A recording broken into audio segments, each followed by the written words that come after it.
Hello, hello, hello. Kain tayo ng almusal. Ang sarap ng pagkain namin.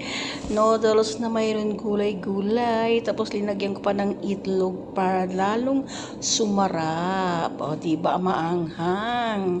Napakasarap at napakalinamnam mga guys. Oo, paborito ng mga OFW dito sa ibang bansa. O, diba? At may natira kagabi na macaroni na walang macaroni lang, linagay ko pa para mas lalong dumami. Kaya ayun, may noodles, may macaroni, pasta pa, o di ba? Napakasarap pala pagsamahin, o di ba?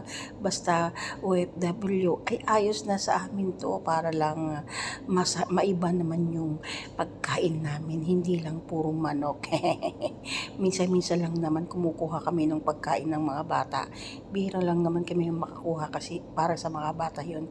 Pero kanina madami naman kasi binili ng amo ko kahapon, kaya kumuha ako ng 2 supot at linagyan ko na ng carrots, taban saka pechay yun, lalong mas dumami, o diba?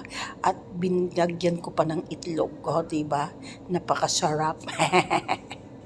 Para naman may lakas tayong magtrabaho at lalaban at sasabak sa trabaho hanggang gabi, 11:00 ng gabi, o 'di ba?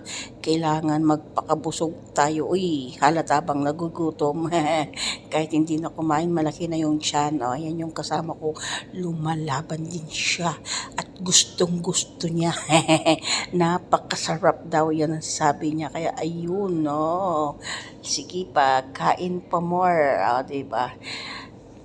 Sabi ng kasama ko, hindi daw sila magluluto ng ganyan. Iba yung linuluto nila. Kaya gustong gusto niya. Pagdating daw niya sa kanila sa Nepal, magluluto din daw siya ng noodles na may gulay-gulay. O, di ba? Nakikita nyo yan, may macaroni pasta pa. Saka carrots.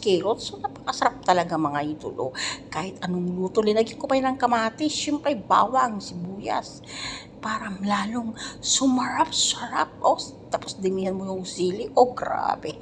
Napakasarap talaga mga idol. Kahit ano palang ilagay mo, magulay, masarap. Salamat sa iyong panunod.